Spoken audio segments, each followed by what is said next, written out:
Lecture में हम लोगों ने कार्बन फैमिली के इंट्रोडक्शन, इनकी इंपॉर्टेंस और पीरियडिक ट्रेंड के बारे में पढ़ लिया था। अब हम लोग स्टार्ट कर रहे हैं इनकी ऑक्सीडेशन स्टेट से। ऑक्सीडेशन स्टेट के बारे में पढ़ेंगे और फिर इनकी केमिकल प्रॉपर्टीज की तरफ हम लोग मूव करेंगे। तो ऑक्सीडेशन स्टेट की बात हम करते हैं तो कार्बन फैमिली के एलिमेंट है हमारे पास carbon, silicon, germanium, tin and lead. ये एलिमेंट है हमारे पास। ठीक है। ऑक्सीडेशन स्टेट के बारे में हर एलिमेंट में कोई भी एलिमेंट हो, किसी भी ग्रुप का एलिमेंट हो, पूरी पीरियोडिक टेबल में हम एक ही तरीके से ऑक्सीडेशन निकालते हैं उनके इलेक्ट्रॉनिक कन्फिग्रेशन से।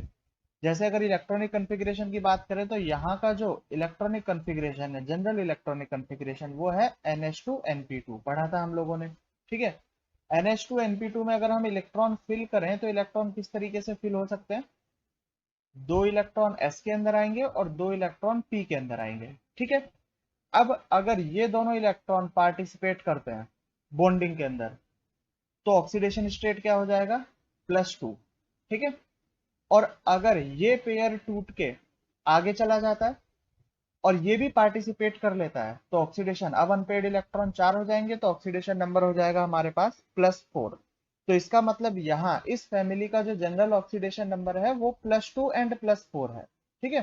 तो हम यहाँ पर लिख देते हैं कि +2 और +4 किस किस तरीके से यहाँ पर काम करेगा। देखो, सबसे पहले मैं लिख देता हूँ यहाँ पर 4।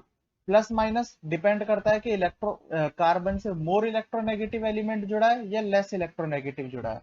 तो यहाँ पर +4 भी हो सकता है, -4 भी हो सकता है। सिलिकॉन के लिए भी +-4 दोनों हो सकते हैं। गैलियम सॉरी जर्मेनियम के लिए भी +-4 दोनों हो सकते हैं। लेकिन हमें पता है कि Sn एंड Pb ये तो मेटलिक होते हैं, मेटल की कैटेगरी के अंदर आते हैं। और मेटल कभी भी इलेक्ट्रॉन एक्सेप्ट करते नहीं है, तो यहाँ पर नेगेटिव तो ऑक्सीडेशन स्टेट हो ही नहीं सकता। तो यहाँ पर ऑक्सीडेशन स्टेट आएगा किसमें? +4 एंड +4। नेगेटिव यहाँ पर आ नहीं सकता है। ठीक है। अब हम बात करें +2 के बारे में तो यहाँ पर हम लिख देते हैं 2। प्लस माइनस के बारे में मैंने तुम्हें बता ही दिया कि किस तरीके से लिखना है, तो अभी यहाँ पर हम सिर्फ डिजिट पर फोकस कर रहे हैं। +2 मैं यहाँ पर लिख देता हूँ। ठीक है। अब अगर देखा जाए यहाँ पर तो पीबी के केस में देखो क्या होगा। पीबी के केस में लगेगा यहाँ पर इनर्ट पेयर इफेक्ट। जैसा हम पहले से पढ़ते हुए आ रहे हैं कि कार्बन फैमिली में जो इनर्ट पेयर इफेक्ट लगता है वो कहाँ लगता है? पीबी में सबसे ज्यादा इफेक्टिव होता है। गैलियम में इतना इफेक्टिव सॉरी जर्मेनियम में इतना इफेक्टिव नहीं होता। सबसे ज्यादा कहाँ होगा? लेड में। अब इनर्ट पेयर इफेक्ट का मतलब क्या है कि जैसे ये न्यूक्लियस है, ये आउटर मोस्ट शेल की बात कर रहा है, मतलब ये जो NH2 NP2 है वो कहाँ पर है? वो यहाँ पर है, सबसे बाहर वाले शेल में। अंदर भी शेल है इसमें। ये n = 6 की बात कर रहे हैं हम लोग। तो ये है हमारे पास 6s2 6p2।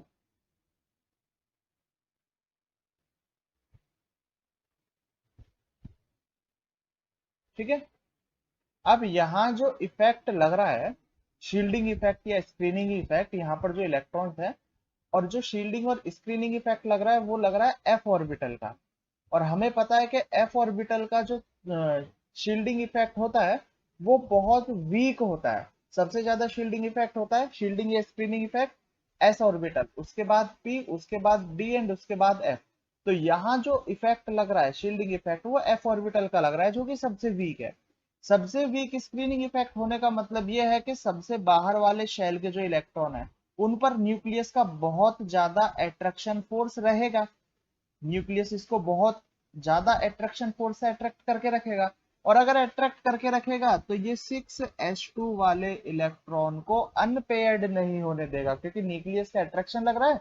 तो जैसे हमने +4 के लिए सोचा था कि इलेक्ट्रॉन अगर यहाँ से जंप लगा के आगे चला जाता है, अनपेयर्ड हो जाता है, तो +4 शो करेगा। लेकिन पीबी के केस में इतना वीक स्क्रीनिंग इफेक्ट है कि वो इसको अनपेयर्ड ही नहीं होने देगा। और अगर अनपेयर्ड नहीं होने देगा तो हम बोल सकते हैं कि पीबी के केस में +4 ऑक्सीडेशन स्टेट शो नहीं होगा। अगर होगा भी तो बहुत वीक होगा। तो पीबी के केस में जो +2 ऑक्सीडेशन स्टेट है वो +4 से बहुत ज्यादा स्टेबल है।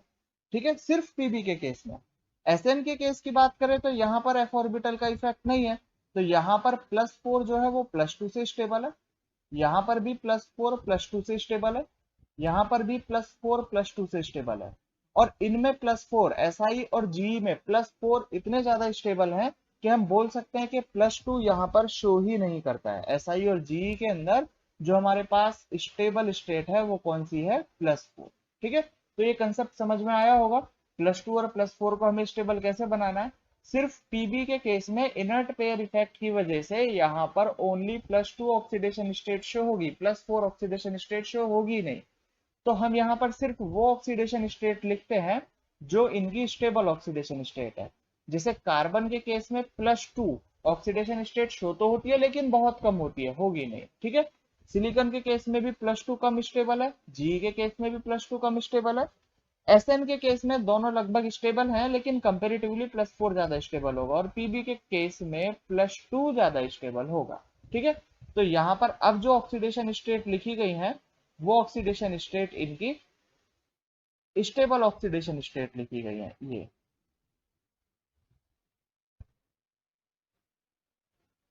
ठीक है, अब इन ऑक्सीडेशन स्टेट से क्वेश्चन कैसे पूछे जा सकते हैं हम उसके बारे में। अच्छा, एक बार कोवेलेंसी की बात कर लेंगे फिर क्वेश्चंस की बात करेंगे। कोवेलेंसी की बात करें तो हमें यहां पर याद रखना है कि कोवेलेंसी कितनी कितनी शो हो सकती है। कार्बन के केस में जो मैक्सिमम कोवेलेंसी है वो ओनली 4। कार्बन के केस में मैक्सिमम कोवेलेंसी है 4, और बाकी अदर केसेस में जो हमारे पास है वो मैक्सिमम कोवेलेंसी हो सकती है 6 कोवेलेंसी तक जा सकते हैं। तो अदर के एग्जांपल देख लेते हैं जो 6 कोवेलेंसी तक जाते हैं। जैसे अगर SI की बात करें, SiF6-2, देखो अगर ऑक्सीडेशन नंबर निकालोगे तो एक बार इसका ऑक्सीडेशन नंबर हम निकालते हैं। SI के लिए x, F के लिए -1, तो F6 के लिए -6 इज इक्वल टू -2। तो ऑक्सीडेशन स्टेट तो अभी भी इसका +4 ही है, लेकिन SI ने यहाँ पर टोटल 6 फ्लोरीन के साथ बॉन्ड बना लिए, तो इसका कोवेलेंसी कितना होगा? कोवेलेंसी इसका 6 होगा। ठीक है, SiF6-2, GeCl6-2, SnOH6-2, ये कुछ एग्जांपल्स हैं +6 कोवेलेंसी के। PbOH6-2। ठीक है, कार्बन के केस में ओनली 4 कोवेलेंसी शो हो सकती है क्योंकि कार्बन के केस में एम्प्टी डी ऑर्बिटल नहीं होता है। कार्बन का जो इलेक्ट्रॉनिक कॉन्फ़िगरेशन है वो क्या है? ओनली 1s2 2s2 2p2, बस 2 के आगे डी ऑर्बिटल है ही नहीं, तो ये 4 से ज्यादा बॉन्ड बना ही नहीं सकता। लेकिन अगर इनके केस की बात की जाए, जैसे SI के केस की बात करें तो 3s2 3p2 and 3d0, zero के अंदर डी के अंदर इलेक्ट्रॉन नहीं है लेकिन अवेलेबल तो है, यहां से बॉन्ड तो बन सकते हैं। फ्लोरीन अपने लोन पेयर लाके इस डी ऑर्बिटल में एंटर करा सकता है, तो यहाँ पर बॉन्ड बन सकता है। लेकिन कार्बन के केस में डी ऑर्बिटल नहीं है तो वो इलेक्ट्रॉन एक्सेप्ट नहीं कर सकता, तो इसीलिए वहां पर बॉन्ड नहीं बन सकते। ठीक है, तो याद रखना है हमें, बहुत इंपॉर्टेंट है। कार्बन के केस में मैक्सिमम कोवेलेंसी 4 एंड बाकी अदर केसेस में मैक्सिमम कोवेलेंसी 6 तक जा सकती है। ठीक है, हाँ, तो हम ऑक्सीडेशन स्टेट के बारे में बात कर रहे थे। तो ऑक्सीडेशन स्टेट से किस किस तरीके से क्वेश्चन पूछे जा सकते हैं, ऑक्सीडाइजिंग और रिड्यूसिंग एजेंट किस किस तरीके से निकाले जा सकते हैं। जैसे अगर क्वेश्चन पूछ लिया गया which is more oxidising agent, सिर्फ इतना क्वेश्चन, और यहां पर मैं 4 ऑप्शन देने की बजाय सिर्फ 2 ही ऑप्शन दे रहा हूं। ऑप्शन है हमारे पास PbCl2 and PbCl4, PbCl2 and PbCl4, ये ऑप्शन है हमारे पास। ठीक है, तो हमें बताना है कि PbCl2 और PbCl4 में से ऑक्सीडाइजिंग एजेंट कौन ज्यादा होगा। ऑक्सीडाइजिंग एजेंट का मतलब होता है कि सामने वाले का तो ऑक्सीडेशन करे और खुद का रिडक्शन करे, तो खुद का रिडक्शन करने की टेंडेंसी इनमें से किसकी ज्यादा है। तो यहां पर हम देखेंगे कि PbCl2 में Pb है Pb+2 की फॉर्म में, और PbCl4 में Pb है +4 की फॉर्म में। और Pb+2 एंड Pb+4 में से जो ज्यादा स्टेबल है वो स्टेबल है Pb+2। Pb+2 अगर ज्यादा स्टेबल है तो ये Pb+4 चाहेगा कि ये किसी भी तरीके से Pb+2 में कन्वर्ट हो जाए, और अगर ये Pb+2 में कन्वर्ट होना चाहता है तो हम बोल सकते हैं कि Pb+4 अपना रिडक्शन करके Pb+2 में कन्वर्ट हो रहा है। इसका मतलब PbCl4 की खुद की रिडक्शन करने की टेंडेंसी ज्यादा है, मतलब वो ज्यादा ऑक्सीडाइजिंग एजेंट हो सकता है।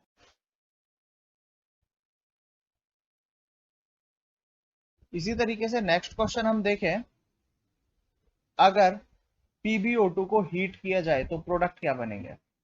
PbO2 को क्या किया जा रहा है यहाँ पर, हीट। तो PbO2 में दिखाई दे रहा है साफ साफ कि PbO2 में यहाँ पर जो ऑक्सीडेशन नंबर है वो ऑक्सीडेशन नंबर यहाँ +4 दिया हुआ है, ठीक है।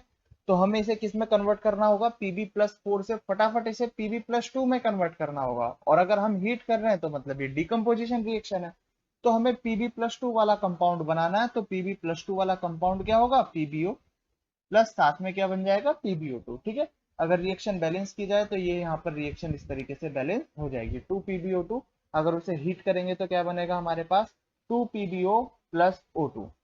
और भी इसी तरीके से हमारे पास केमिकल रिएक्शन यहाँ से सॉल्व कर सकते हैं। जैसे अगर हम रिएक्शन कराते हैं PbCl4 की, सॉरी, PbO2, हम यहाँ पर रिएक्शन करा रहे हैं PbO2 की कंसंट्रेटेड HCl के साथ में। अगर PbO2 की रिएक्शन कंसंट्रेटेड HCl से कराई जाए तो देखो PbO2 में यहाँ पर जो ऑक्सीडेशन नंबर है वो ऑक्सीडेशन नंबर क्या है, +4। इसे कन्वर्ट करना है +2 में। तो यहाँ से जो प्रोडक्ट बनेंगे वो बनेगा हमारे पास PbCl2 plus H2O plus Cl2 gas यहाँ से रिमूव हो जाएगी, ठीक है। तो यहाँ ये +4 से +2 में कन्वर्ट हुआ। यहाँ पर Pb का क्या हुआ, यहाँ पर Pb का हुआ है रिडक्शन। तो यहाँ पर जो कंसंट्रेटेड HCl है ये किसकी तरह बिहेव कर रहा है, ये रिड्यूसिंग एजेंट की तरह, और PbO2 ऑक्सीडाइजिंग एजेंट की तरह यहाँ पर बिहेव कर रहा है। दूसरा अगर हम देखें, अगर PbO2 की रिएक्शन करा रहे हैं हम लोग H2O2 के साथ में, तो H2O2 रिड्यूसिंग और ऑक्सीडाइजिंग एजेंट दोनों की तरह बिहेव करता है, ठीक है। डिपेंड करता है कि सामने कौन है। अब जैसे यहाँ पर सामने क्या दिया गया है, यहाँ पर सामने दिया गया है PbO2। तो PbO2 में पहले से ही +4 ऑक्सीडाइजिंग ऑक्सीडेशन नंबर है, तो इसे किस में कन्वर्ट करना होगा हमको, +2 में। और जब इसे +2 में कन्वर्ट करेंगे तो प्रोडक्ट बनेगा हमारे पास PbO, यहाँ पर ये +2 में कन्वर्ट हुआ, प्लस O2 प्लस H2O, ठीक है। तो यहाँ पर H2O2 ने किसकी तरह बिहेव किया, H2O2 ने यहाँ पर रिड्यूसिंग एजेंट की तरह बिहेव किया, और PbO2 ने यहाँ पर ऑक्सीडाइजिंग एजेंट की तरह बिहेव किया। एक क्वेश्चन और है जो कई बार पूछा गया है एग्जाम में, कई बार एग्जाम में ये आया हुआ है, why PbI4 does not exist. PbI4 exist क्यों नहीं करता है। तो PbI4 एग्जिस्ट ना करने का रीजन ही ये है, हम रीजन देंगे यहाँ पर इनर्ट पेयर इफेक्ट। क्योंकि यहाँ पर Pb की ऑक्सीडेशन स्टेट दी गई है +4, जो कि बहुत कम स्टेबल है। तो अगर बहुत कम स्टेबल है तो ये एग्जिस्ट करेगा नहीं।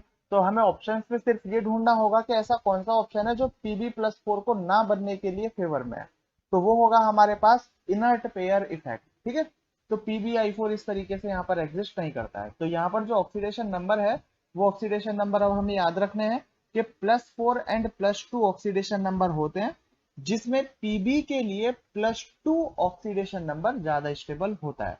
या फिर हम ऐसा बोल सकते हैं कि टॉप टू बॉटम आने पर, ऊपर से नीचे आने पर +4 ऑक्सीडेशन नंबर की स्टेबिलिटी डिक्रीज होती है, और +2 ऑक्सीडेशन नंबर की स्टेबिलिटी इंक्रीज होती है। मतलब जो हायर एलिमेंट है, हायर एलिमेंट मतलब पीरियोडिक टेबल में ऊपर की तरफ है, उनके लिए हाई ऑक्सीडेशन नंबर +4, और जो लोअर एलिमेंट है, लोअर एलिमेंट मतलब जो नीचे की तरफ है, उनके लिए लोअर ऑक्सीडेशन नंबर मतलब +2 ज्यादा स्टेबल होता है। और ये सिर्फ इसी फैमिली में नहीं, ये सभी फैमिली में ऐसा ही होता है। जब भी वेरिएबल वैलेंसी होंगी तो ऊपर वाले element higher oxidation number show करेंगे, और नीचे वाले एलिमेंट लोअर ऑक्सीडेशन नंबर ज्यादा स्टेबल शो करेंगे, ठीक है। तो ये हुआ हमारे पास ऑक्सीडेशन स्टेट। अब हम चलते हैं नेक्स्ट टॉपिक की तरफ, और ये है हमारे पास अब केमिकल प्रॉपर्टीज आना स्टार्ट हो जाते हैं, जिसमें छोटे छोटे कंपाउंड्स के बारे में हम प्रॉपर्टी पढ़ेंगे। जैसे देखो, रिएक्टिविटी टुवर्ड्स वाटर, अगर हम इन एलिमेंट्स की रिएक्शन डायरेक्ट पानी के साथ कराएं तो क्या क्या रिएक्शन होंगी। कार्बन, सिलिकॉन एंड जर्मेनियम, ये हम पहले से बहुत इजीली जानते हैं कि इनके ऊपर पानी का कोई इफेक्ट नहीं होता। कार्बन, कार्बन का मतलब क्या होता है, बहुत है हमारे पास कार्बन। ग्रेफाइट है, ग्रेफाइट हाथ में पेंसिल होगी तो अगर वो उसकी जो पेंसिल ग्रेफाइट की बनी होती है। डायमंड होता है, कोल कोयला वो कार्बन का होता है, तो अगर उनके ऊपर पानी डाल दिया जाए तो क्या वो कोई केमिकल रिएक्शन करेंगे क्या? वो कोई केमिकल रिएक्शन नहीं करेंगे। तो कार्बन, सिलिकॉन एंड जर्मेनियम अगर ये पानी में डाल दिए जाए तो ये पानी से इफेक्ट नहीं होते हैं, इनके ऊपर कोई भी रिएक्शन नहीं होगी। अगर हम टिन की बात करें, एसएन, तो ये पानी को, यहाँ पर पानी किस केस में किस फेवर में होना चाहिए? स्टीम के फॉर्म में होना चाहिए, ठीक है। तो अगर यहाँ पर बिल्कुल स्टीम वाला H2O है तो टिन क्या करेगा? टिन उसे SnO2 प्लस H2 में कन्वर्ट कर देगा, ठीक है। और लेड के बारे में मैं पहले ही बता चुका हूं कि जब लेड होता है तो वो पानी के साथ मिलके एक प्रोटेक्टिव लेयर बना लेता है, और वो लेयर किसकी होती है हमारे पास? वो लेयर होती है पीबीओ की। जैसे अगर हमने पानी की पाइप लेड की बनाई हुई है और इसमें से पानी फ्लो हो रहा है, तो यहाँ क्या होगा? यहाँ पर पीबीओ की लेयर जम जाएगी, और पीबीओ की लेयर एक बार जम गई तो उसके बाद फिर ये इसको पानी के साथ रिएक्शन नहीं करेगा, पानी यहाँ से कंटिन्यू फ्लो होता जाएगा। तो यहाँ पर ये ऑक्साइड लेयर बन जाती है, ठीक है। तो इस तरीके से रिएक्शन है। और टिन के बारे में बहुत अ, पानी के टिन के एलोट्रोप्स के बारे में बहुत अच्छी अच्छी इंफॉर्मेशन है। जैसे अगर हम टिन की बात करें तो टिन एलोट्रोपिक फॉर्म में जब मिलता है तो इसका जो लोअर टेम्परेचर पर एलोट्रोप होता है, lower temperature that means 11 degree centigrade से कम, तो 11 डिग्री सेंटीग्रेड से कम टेम्परेचर पर जो टिन का एलोट्रोप होगा वो एलोट्रोप बिल्कुल ब्रिटल क्वांटिटी का होता है। मतलब उसकी जो क्वालिटी होती है वो ब्रिटल होती है, टूट के गिर सकता है इजीली। और 11 डिग्री सेंटीग्रेड से जो ऊपर का टिन होता है वो स्ट्रॉन्ग क्वालिटी का होता है, और इसका जो इंटर कन्वर्जन है वो बहुत स्लो होता है। लेकिन अगर हम ज्यादा टेम्परेचर में डिफरेंस कर दें, मतलब मैं 11 डिग्री की बात ना करके नेगेटिव टेम्परेचर में बात करूं, जैसे मैं -5 या -10 डिग्री सेंटीग्रेड में बात करूं, तो यूरोपियन कंट्रीज में बहुत सारी कंट्री ऐसी है जहां पर नेगेटिव में टेम्परेचर चला जाता है। तो वहां पर क्या होता था? वहां पर पहले लोग टिन के बर्तन यूज करते थे। जब वो टिन के बर्तन, या फिर जैसे कपड़े पहनते हैं तो कपड़ों के अंदर टिन के बटन यूज किया करते थे। तो टिन के बटन या जो बर्तन होते हैं, अगर टेम्परेचर बहुत ज्यादा लोअर चला जाता है, नीचे चला जाता है -5 -10, तो वो बिल्कुल ब्रिटल क्वालिटी के हो जाते हैं और उनका सॉलिड बिल्कुल पाउडर की तरह टूट के गिर जाता था। ऐसा नेपोलियन बोनापार्ट की आर्मी के साथ भी हुआ था। ऐसा क्वेश्चन भी पूछा गया था जिसमें पूछा गया था कि अगर नेपोलियन बोनापार्ट कहीं यूरोपियन कंट्रीज पर अटैक करने जा रहा है तो कुछ टाइम बाद क्या हुआ? उसकी आर्मी की जो ड्रेस थी, उस आर्मी की ड्रेस में बटन लगे हुए थे, वो पाउडर की फॉर्म में टूट के गिर गए। इसका क्या रीजन हो सकता है? तो इसका रीजन ये दिया गया था कि जब 11 डिग्री सेंटीग्रेड से टेम्परेचर नीचे चला जाता है तो वहां पर टिन का जो एलोट्रोप होता है वो ब्रिटल क्वालिटी में आ जाता है और वो वहां से पाउडर की फॉर्म में टूट के गिर सकता है। अगर यही टिन हायर टेम्परेचर पर है, जैसे इंडिया की बात करें, इंडिया में रूम टेम्परेचर ही 30-35 डिग्री होता है, तो यहाँ पर ऐसी टिन में कोई प्रॉब्लम नहीं होती है। तो यहाँ पर भी टिन के बर्तन यूज में लिए जाते हैं इंडिया में, और यहाँ पर टिन के बर्तन यूज लेने में कोई प्रॉब्लम नहीं आती, ठीक है। तो ये एडिशनल इंफॉर्मेशन थी, कोई ज्यादा इंपॉर्टेंट नहीं है। एक दो बार क्वेश्चन पूछे गए हैं इससे, जैसे मैंने नेपोलियन बोनापार्ट वाला बताया था तो वहां से क्वेश्चन पूछा गया था, ठीक है। अब हम चलते हैं इसकी नेक्स्ट प्रॉपर्टी की तरफ, और नेक्स्ट है कंपाउंड। सबसे पहले हमारे पास हाइड्राइड। हाइड्राइड में ऑक्सीडेशन स्टेट +4 पॉसिबल है, तो सबसे ज्यादा जो हाइड्राइड मिलते हैं वो +4 वाले ही मिलते हैं। तो किस टाइप का हाइड्राइड बनाएंगे यहाँ पर? ये बनाएंगे MH4 टाइप के हाइड्राइड, MH4, ठीक है। तो MH4 टाइप के हाइड्राइड बनाए तो सभी एलिमेंट के लिख दिए मैंने यहाँ पर, CH4 SiH4 GH4 SnH4 and PbH4, ठीक है। यहाँ पर नाम याद रखने, CH4 का नाम हमें पहले ही पता है, मीथेन होता है। बाकी सबके भी नाम याद रख लेना, पूछे जा सकते हैं। सेलाइन, जर्मेन्स, SnH4 का स्ट्रेंथ एंड PbH4 का प्लम्बेन, इस तरीके से नाम। सबसे जो कम स्टेबल है पानी के लिए वो है हमारे पास SiH4, सबसे ज्यादा कम स्टेबल यहाँ पर होता है। नेक्स्ट हम बात करते हैं हेलाइड के बारे में। तो ऑक्सीडेशन स्टेट यहाँ पर +2 +4 दोनों ही टाइप के यहाँ पर हेलाइड बनते हैं।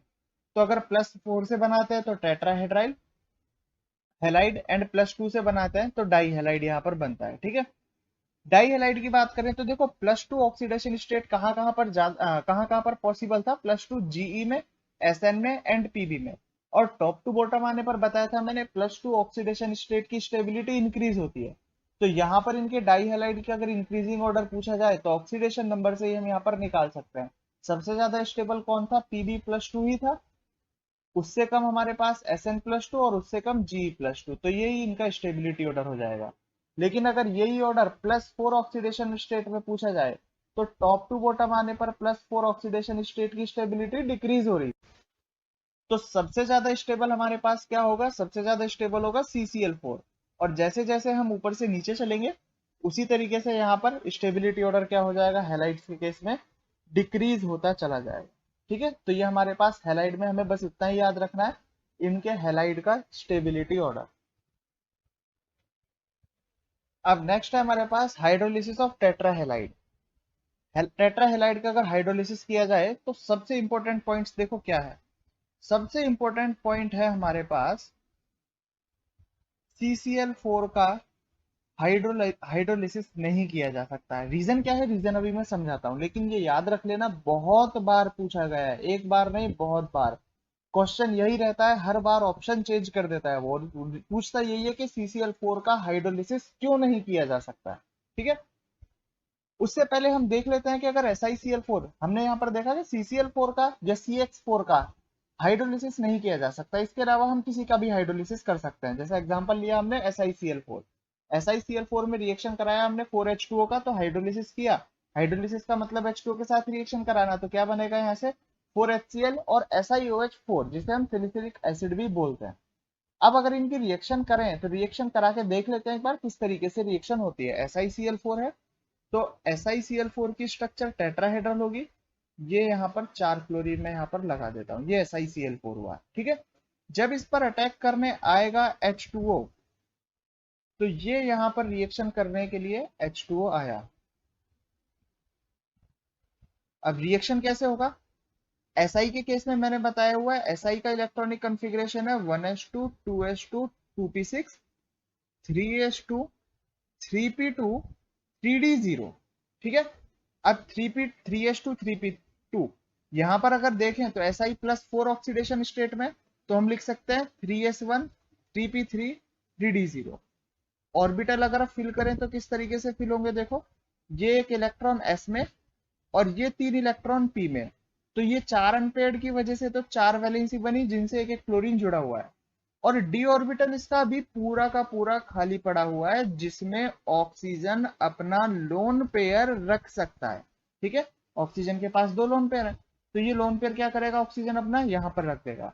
जब ऑक्सीजन अपना लोन पेयर इस पर रखेगा तो क्या होगा, Si क्लोरीन क्लोरीन, ये क्लोरीन जुड़े हुए हैं, और यहां पर कौन जुड़ा, यहां पर जुड़ा OH पॉजिटिव। अब क्या होगा, क्लोरीन से अपने इलेक्ट्रॉन खींचेगा Si, और यहां से ऑक्सीजन, और यहां से ये H और ये Cl रिमूव हो जाएंगे। और जब H और Cl रिमूव हो जाएंगे तो यहां लिख देते हैं हम लोग -HCl। और अब कंपाउंड क्या बना, कंपाउंड बना हमारे पास Si, एक Cl को रिप्लेस कर दिया OH ने, और 3 क्लोरीन अभी यहां पर बचे हुए हैं। ठीक है, सिंपल है, समझ में आया होगा। ऑक्सीजन ने अपने लोन पेयर Si के ऑर्बिटल में रखे, SI के ऑर्बिटल में रखने के बाद क्या हुआ, यहां से HCl रिमूव हुआ और एक क्लोरीन रिप्लेस हुआ किससे, OH से। इसी तरीके से जब यहां पर 3 H2O और आएंगे तो क्या होगा, ये तीनों क्लोरीन भी रिप्लेस हो जाएंगे जिस तरीके से यहां पर समझाया है, और यहां बनेगा हमारे पास SiOH4 प्लस 3HCl। देखो SiOH4 ये रहा, और 3 HCl और एक HCl यहां से निकला, टोटल 4 HCl हमारे पास ये रहे। तो इस तरीके से कंपाउंड बना। ठीक है, समझ में आया होगा हाइड्रोलिसिस का प्रोसेस। अब यही प्रोसेस हम करके देखते हैं कार्बन के साथ में, कार्बन हाइड्रोलिसिस क्यों नहीं करता है। ठीक है, कार्बन की अगर बात करें तो CCl4 की स्ट्रक्चर,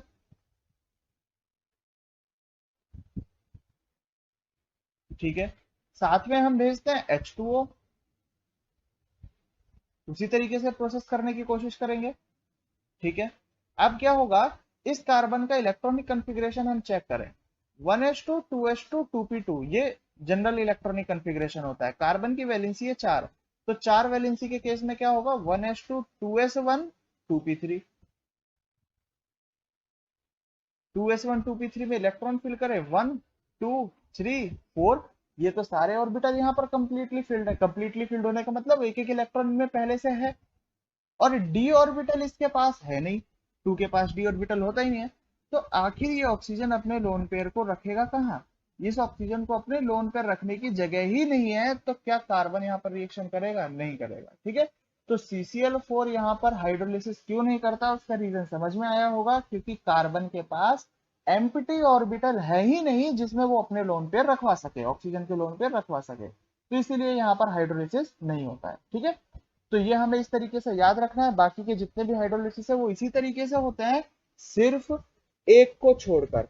और वो एक क्या है हमारे पास, एक SI का ही एक्सेप्शनल केस है, उसे मैं यहाँ पर रिएक्शन को लिख देता हूँ और वो तुम्हें डायरेक्टली याद रखनी है। और वो केमिकल रिएक्शन है हमारे पास ये, अगर SiF4 का, पहले हमने Cl4 पढ़ा था, ये F4 है, अगर इसका हाइड्रोलिसिस कराया जाए तो ये कंप्लीट हाइड्रोलिसिस ना करके पार्शियल हाइड्रोलिसिस करता है और कंपाउंड बनाएगा H2SiF6 प्लस SiOH4। तो ये तो हमने पढ़ ही लिया, सैलिसिक एसिड होता है, और ये हमारे पास H2SiF6 ये कंपाउंड बनेगा, और ये हमें याद रखना है डायरेक्टली। पार्शियल हाइड्रोलिसिस की वजह से यहाँ पर ऐसा हुआ है, कंप्लीटली हाइड्रोलिसिस नहीं होता है। पार्शियल क्यों होता है इसका रीजन भी हम आगे पढ़ेंगे, यहाँ पर कंपाउंड हमारे पास ये आने वाला है। ठीक है, तो ये कंप्लीट हुआ हमारे पास हाइड्रोलिसिस। इसके बाद है ऑक्साइड। ऑक्साइड की बात करें तो ऑक्साइड दो टाइप के ऑक्साइड होंगे, +2 ऑक्सीडेशन स्टेट वाले और +4 ऑक्सीडेशन स्टेट वाले। जो +2 ऑक्सीडेशन स्टेट वाले हैं वो है मोनोऑक्साइड, और जो +4 ऑक्सीडेशन स्टेट वाले हैं वो है डाइऑक्साइड। जैसे अगर कार्बन की बात करें तो कार्बन के केस में CO और CO2 दोनों बनते हैं, तो ये कार्बन मोनोऑक्साइड और ये कार्बन डाइऑक्साइड, तो सभी कंपाउंड यहाँ पर मोनोऑक्साइड और डाइऑक्साइड बनाते हैं। ठीक है, तो यहाँ पर इसलिए मैंने कॉमनली नेम इनका M लिख दिया है। ऑक्साइड के केस में हमें ज्यादा कुछ याद रखना नहीं है, लेकिन जो इंपॉर्टेंट है वो ये याद रखना है, यहाँ से क्वेश्चन पूछा जाता है नेचर इनका, किस किस तरीके से नेचर होता है। अगर हम मोनोऑक्साइड की बात करें तो मोनोऑक्साइड के केस में जो CO होता है वो न्यूट्रल होता है और SiO होता है वो अनस्टेबल होता है। ठीक है, मतलब एग्जिस्ट बहुत कम करता है, ये अपनी सिंगल फॉर्म में कम एग्जिस्ट करता है। ये क्या है, ये पॉलीमर बना लेता है, ये बहुत डिटेल में आने वाला है हमारे पास आगे भी। तो CO की बात करें तो ये क्या होगा, हमारे पास न्यूट्रल होगा। ठीक है, इसके अदर ऑक्साइड जितने भी एलिमेंट होंगे बाकी के, उनके मोनोऑक्साइड वो सभी क्या होंगे, एम्फोटेरिक नेचर के होंगे। ठीक है, एसिडिक प्लस बेसिक दोनों एम्फोटेरिक नेचर। डाइऑक्साइड की बात करें तो डाइऑक्साइड क्या होगा, यहाँ पर CO2 और SiO2 वो होंगे हमारे पास एसिडिक फॉर्म में, और GO2 SnO2 और PbO2 होंगे हमारे पास एम्फोटेरिक फॉर्म में। ध्यान रखना यहाँ पर एक भी ऑक्साइड बेसिक फॉर्म में नहीं है। ठीक है, कार्बन फैमिली का एक भी ऑक्साइड बेसिक फॉर्म में नहीं होता, सिर्फ और सिर्फ एसिडिक एंड एम्फोटेरिक फॉर्म में ही यहाँ पर इनके ऑक्साइड एग्जिस्ट करते हैं। तो ये थे इनके कंपाउंड्स की प्रॉपर्टीज। अब जो हमारा नेक्स्ट लेक्चर आने वाला है वो नेक्स्ट लेक्चर बहुत ही इंपॉर्टेंट कार्बाइड एंड सिलिकेट्स के बारे में आने वाला है। वहां से बहुत ज्यादा क्वेश्चन एडवांस में और मेंस में नीट में बहुत ज्यादा क्वेश्चन वहां से पूछे जाते हैं। ठीक है, तो वो हम नेक्स्ट लेक्चर से उसे